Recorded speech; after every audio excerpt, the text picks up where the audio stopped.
Sahkah berguru lewat YouTube? Mengikuti dauh ajaran ulama-ulama kita yang sekarang juga melek dengan teknologi.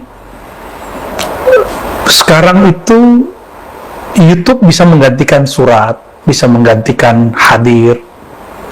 Ditambah lagi karena pandemi tidak mungkin bertemu sering, bahkan mungkin susah bertemu. Maka keniscayaan yang mesti terjadi adalah kita belajar lewat sosial media.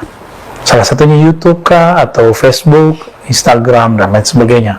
Mungkin barangkali ada yang menggunakan TikTok, TikTok, apapun namanya, saya nggak tahu. Apakah sah jadi murid? Saya jawab dengan dua kategori. Murid dalam artian meriwayatkan kalam, maka sah jika mendengarkan dari channel-channel yang otoritatif. Nah, harus hati-hati dulu karena ada yang memotong potongannya jika tidak betul-betul pas dengan apa yang saya maksud, maka dikhawatirkan ini berbahaya.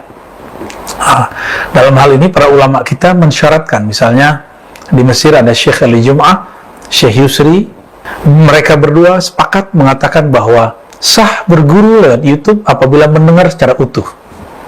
Tapi tabiat kita suka mendengar 10 menit, 3 menit, 5 menit. Karena memang tabiat manusia mau instan. Inilah tidak adilnya kita dalam beragama. Jika kerja mau dari pagi sampai sore, tapi untuk beragama cukup 5 menit, 5 menit. Bagaimana mau jadi alim? Bagaimana mau jadi orang hebat dalam beragama? Tapi apabila mendengarkan dari channel yang sah, potongannya direkomendasikan oleh orang-orang yang ahli, maka sah sebagai murid dalam artian riwayatan, meriwayatkan saja, mendengarkan, meriwayatkan. Adapun murid dalam artian murid dalam bab thariqah tasawuf, maka ada adab-adabnya. Dan adab-adab ini bagi orang yang belum sampai kepada cinta kepada guru, ini akan menjadi beban. Tapi bagi orang-orang yang sudah mencintai gurunya, ini akan menjadi penyemangat malahan. Nah, dalam hal ini misalnya ada adab berguru. Dalam adab berguru, baik ahlul Quran, ahlul hadis, begitu juga ahli tasawuf, itu ada sepakat bahwa murid di hadapan guru seperti jenazah, baina yadayil ghasil, di hadapan orang yang memandikannya, maka dia harus patuh. Dan itu tidak mungkin terwujud secara sepenuhnya lewat sosial media. Bahkan tidak jarang yang berguru di dunia sosial media itu sesuai nafsunya. Jika ada perbedaan pada orang yang diikuti, maka dia mulai menghujat, mengkritisi. Mengkritisi dalam niat menasihati tidak masalah. Tapi siapa kita mau menasihati seorang yang jauh lebih alim dari kita? Siapa Anda yang akan mengata-ngatai seorang mursyid? Dan sungguh aneh ketika ada orang berbicara seperti ini. Saya ini ngambil yang baik-baik saja. Betul, ini oke dalam bab fikih, tapi dalam tasawuf ini su'ul adab. Kenapa su'ul adab? Yang mengerti baik itu siapa? Jika Anda, jika engkau, jika teman-teman bisa mengetahui yang baik melebihi seorang mursyid, lalu kenapa harus bermursyid? Untuk apa berguru? Jadi mursyid sendiri ya? Cukup Anda jadi guru sendiri ya. Kalau kemudian kita mengatakan, saya kalau yang baik-baik saya ambil, berarti ada hal yang menurut kita tidak baik pada guru tersebut, lalu masihkah kita pantas menyebut kita murid dia? Ya, inilah yang kemudian menjadi kegalauan saya dalam beberapa waktu ini mengenai adab-adab berguru. Apakah kita sah menjadi guru, menjadi murid dari seseorang? Kalau dalam hati ini masih ada pengingkaran terhadap status dia sebagai guru. Guru bahasa Sanskerta lama yang berarti mursyid, pembimbing, mentor, murabbi.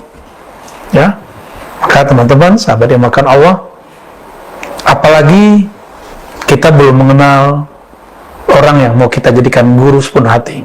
Teman-teman tentu belum kenal saya. Saya ini punya kelemahan banyak. Saya tidaklah sempurna. Saya bukan malaikat, bukan juga orang-orang suci. Jadi apabila hendak menyatakan diri sebagai murid, istikharah saja dulu. Istikharah, minta kepada Allah, ya Allah, apakah engkau izinkan aku berguru kepada fulan, kepada Ar-Razika, Ar-Razuka, Ar-Razeka, siapakah namanya, terserah. Jika memang ada isyarat ke sana, silakan.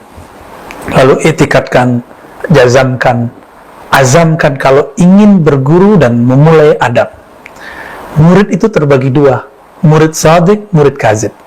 Murid sadik, dia berguru bukan dengan nafsunya, bukan dengan ambisinya, bukan dengan obsesinya. Dia berguru, dia menghabiskan nafsiyah, egonya. Maka kebenaran yang ada dalam dirinya, dia hilangkan, dia leburkan dalam kebenaran gurunya. Ini beda dengan fanatisme. Ya, fanatisme adalah taklid buta, itu hal yang berbeda. Ini adalah adab. Nah, jika tidak, nanti akan banyak murid-murid membicarakan keburukan gurunya di belakang, atau terbersit sesuatu dalam dirinya tentang gurunya yang tidak enak. Ini murid yang kazib. Tapi murid yang shadiq, dia meleburkan iradahnya, kehendaknya dalam kehendak gurunya, ilmunya dalam ilmu gurunya, kemauannya dalam kemauan gurunya. Inilah baru murid yang shadiq. Dan dia tidak menilai gurunya dengan kebenaran dirinya, atau karena kebenaran masa lalunya, atau karena standar kebenaran thariqahnya. Tidak sedikit yang mengagumi seorang figur karena cocok dengan pikiran dia. Kalau nggak cocok, dia tidak suka. Maka seorang guru pun juga punya adab-adab kehati-hatian, tidak langsung menerima murid.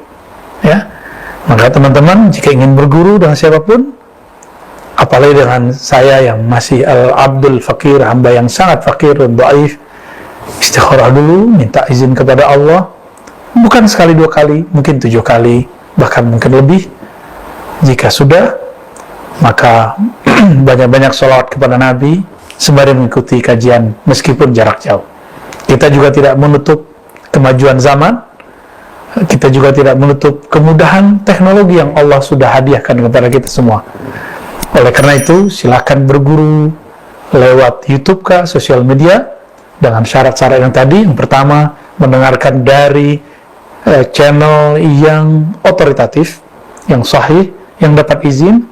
Yang kedua, istikharah terlebih dahulu. Yang ketiga, jangan berlebihan memandang seorang sosok guru. Mereka masih manusia biasa. Cintai mereka sebagai murid cinta kepada guru, bukan mencintai malaikat yang sempurna. Nanti Anda akan kecewa kalau mendewakan seorang guru. Sallallahu alaihi Muhammad. Assalamualaikum warahmatullahi wabarakatuh.